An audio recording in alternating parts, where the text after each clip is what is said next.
Hi,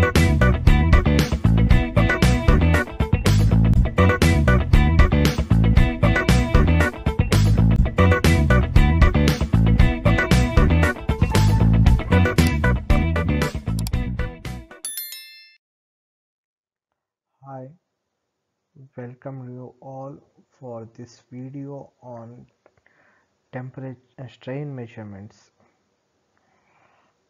This is a part of module 5 as per the video syllabus. In the last video I had discussed about the types of strain gauges and the application of strain gauges. Especially in the last two videos I tried to cover the mechanical strain gauge, optical strain gauge and different electrical based strain gauges. In this video I am explaining about how to mount and prepare a strain gauges, preparing the surfaces for mounting the strain gauges.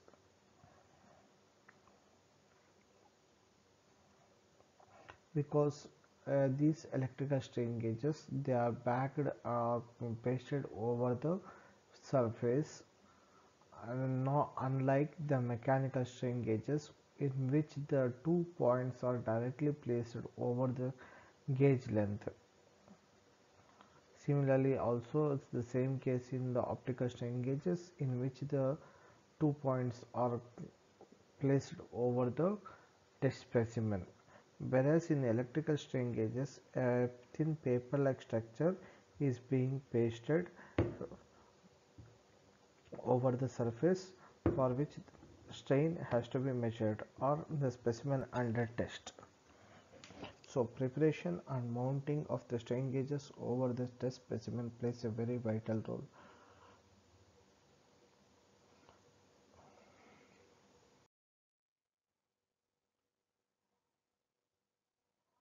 When mounting a strain gauge, it is very important and to carefully prepare the surface of the component where the gauge is to be located.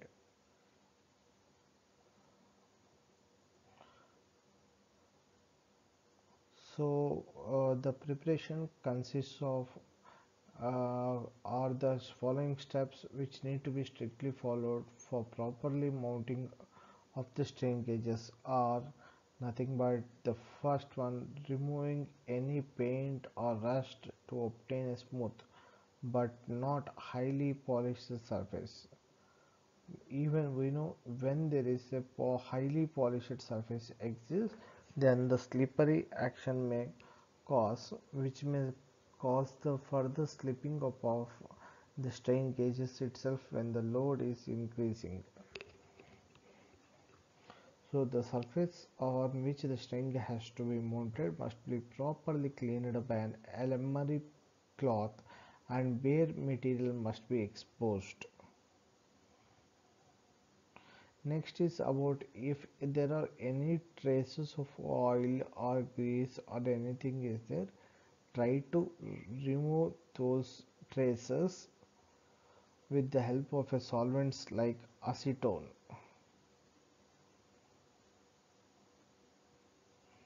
The third point is the surface is need to be etched with an appropriate acid. Finally, the clean, degreased and etched surface is neutralized or treated with a basic solution to give it the proper chemical affinity for the adhesive. The gauge location is then marked on the specimen. The gauge is positioned by a rigid transparent type. The page and the orientation of the gauge are maintained by the tape as the adhesive is utilized and the gauge is pressed into place by squeezing out the excess adhesive.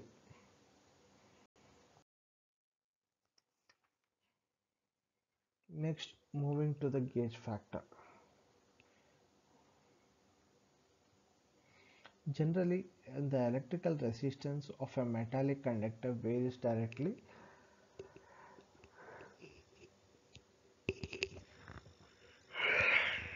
as its resistivity, varies directly as its resistivity, and length and inversely as its cross-sectional area, that is given by R is directly proportional to L by A, or nothing but rho into L by A, which R we call it as the ratio per unit change in dimension or resistance per change in length or change in area.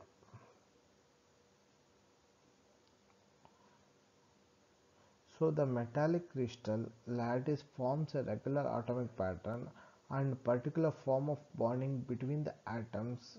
Metallic bonding involves mutual sharing of all valence electrons by all the atoms in the metal.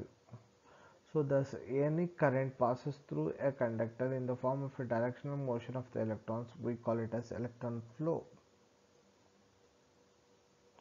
The increased length and decreased area of the gauge under tensile strain according accounts for the parts it accounts for the parts of the strain increase in the resistance, as metallic lattice will suffer distortion, but these changes alone do not fully account for total resistance change. Thus, other changes in the metallic lattice would also occur to bring about a change in the resistivity of the metal. So, the latter effect is an important consideration, as it is well known that resistivity of the metals also changes with the temperature. So, the gauge factor is the ratio of change of resistance, that is dr by capital R, to the change of gauge length dl by L, whereas R is the nominal resistance of the gauge.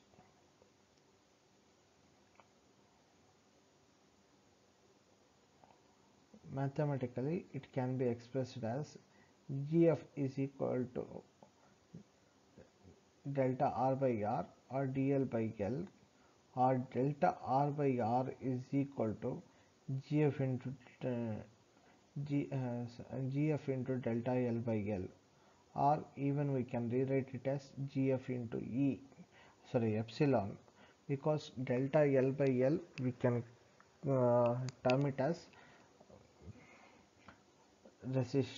engineering strain, which is equal to epsilon is equal to delta L by L, and delta R by R. Delta R by R is equal to delta L by L plus 2V into delta L by L plus delta rho by rho. Hence the gauge factor Gf is given as I know, or we have defined here. Gf is equal to 1 plus 2 mu, that is a Poisson's ratio, plus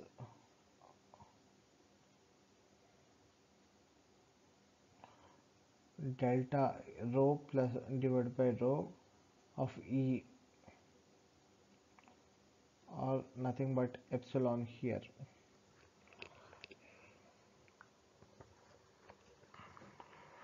Where the term 1 is greater than or equal to change, or the resistance change due to change in length should be always lesser than 1 or equal to 1.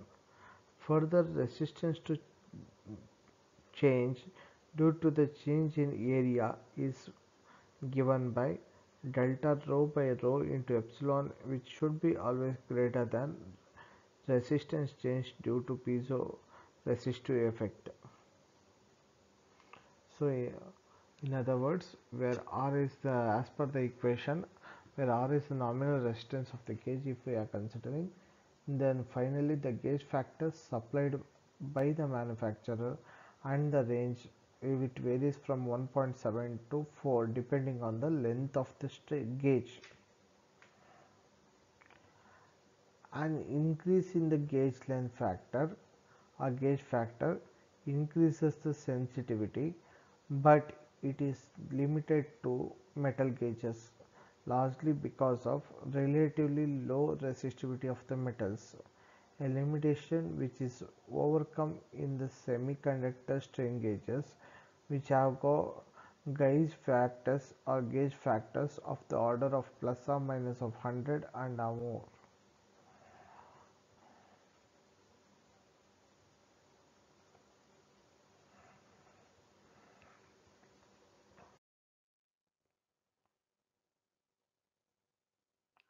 Temperature compensation.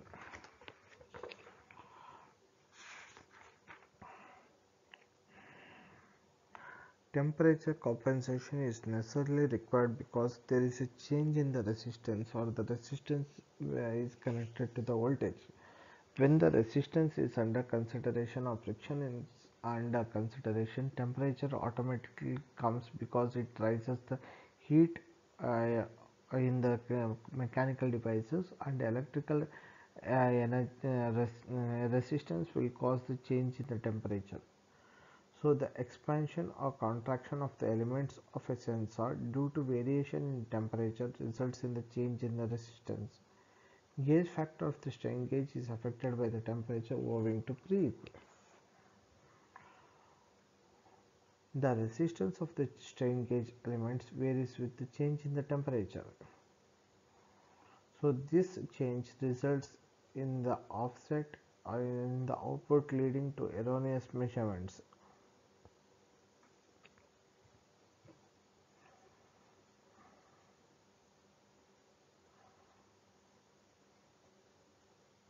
Hence, this problem can be tackled.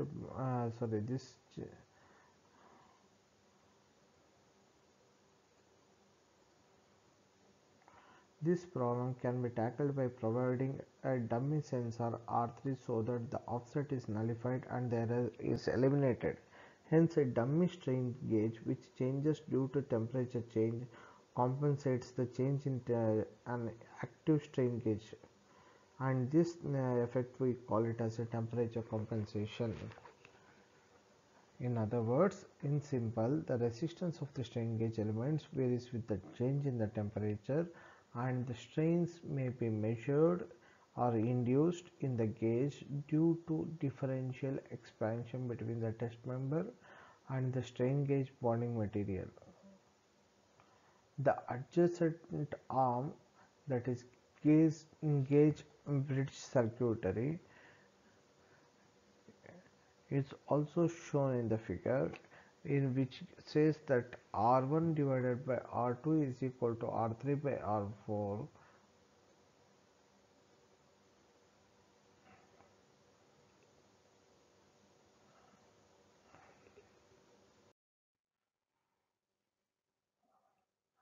If the strain gauges in the arms 1 and 2 are alike and mounted on similar materials, and if both the gauges experiences the same resistance shift delta RT caused by the temperature change, then R1 plus delta RT divided by R2 plus delta RT is equal to R3 by R4. So it is clear that any change in the resistance of the gauges 1 due to the changes to the temperature is cancelled by similar changes in the resistance of gauge 2, and bridge in balance, and output is unaffected by the change in the temperature. So in this case, there are two types of compensation is being achieved. One is selected melt gauge. Here in this case, through proper manipulation of alloy and processing, grid materials may be appeared to show low apparent strain versus temperature change.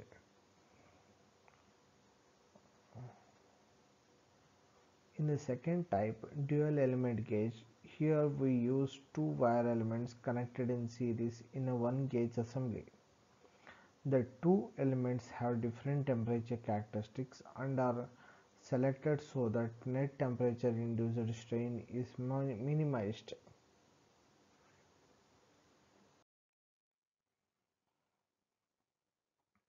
about the basic Wheatstone Bridge, which is a resistance bridge, and methods of strain measurement.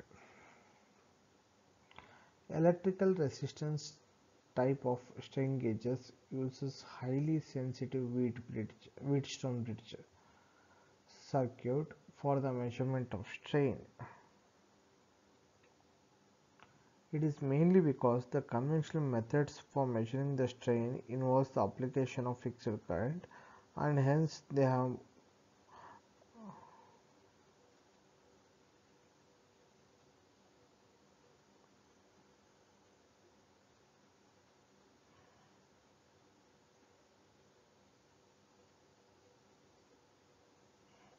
I'll repeat, electrical resistance type of strain gauges uses highly sensitive Wheatstone bridge circuit for the measurement of strain.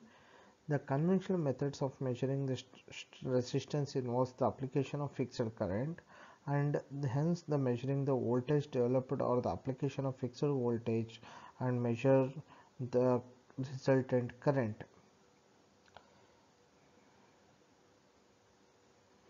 The relative change in the resistance of the strain gauge delta R by R is so small that variations in the measured voltage or current remains within the circuitry range. Hence, conventional methods may be used directly. The Wheatstone bridge is shown in the figure, which is a technique commonly used to measure change in resistance accordingly. The bridge has a voltage source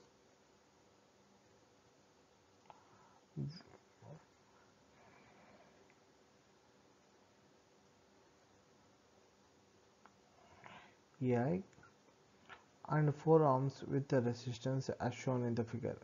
The voltage source is connected across AB, or in simple, it consists of 4 resistance arms with a source of energy and a detector.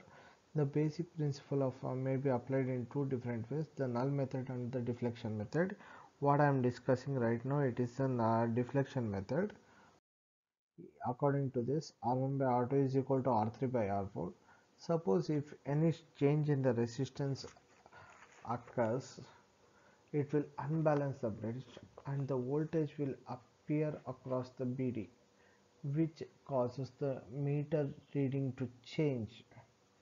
The is an indication meter reading is an indication of the change in the resistance, and actually it can be utilized to compare this change unknown as deflection method. In this method of strain measurement, continuous reading from one change of strain to another without rebalancing. Further, this is convenient and best less accurate as the bridge output tends to non-linearity. If the strain is successively increased or decreased,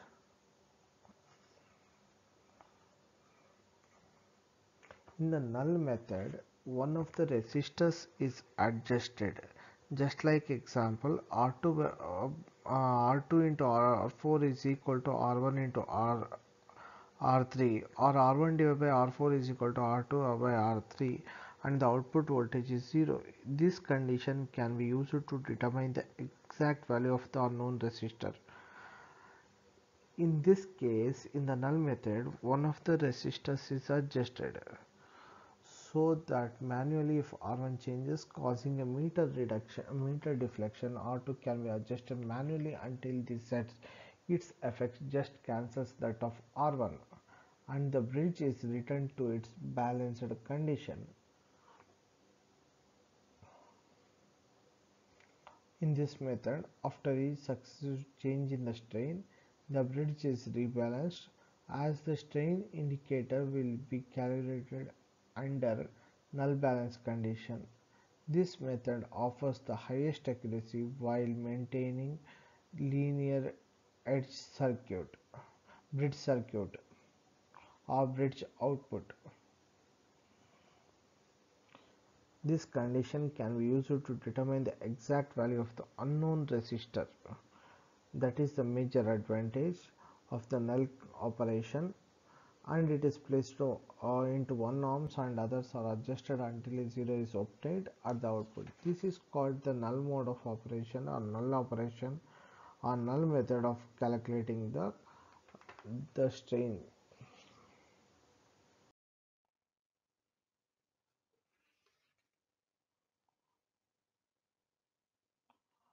I hope I have tried to give an insight into the different types of temperature compensation and gauge factor of which gauge factor which are the two important parameters of the strain gauges. I hope it is clear.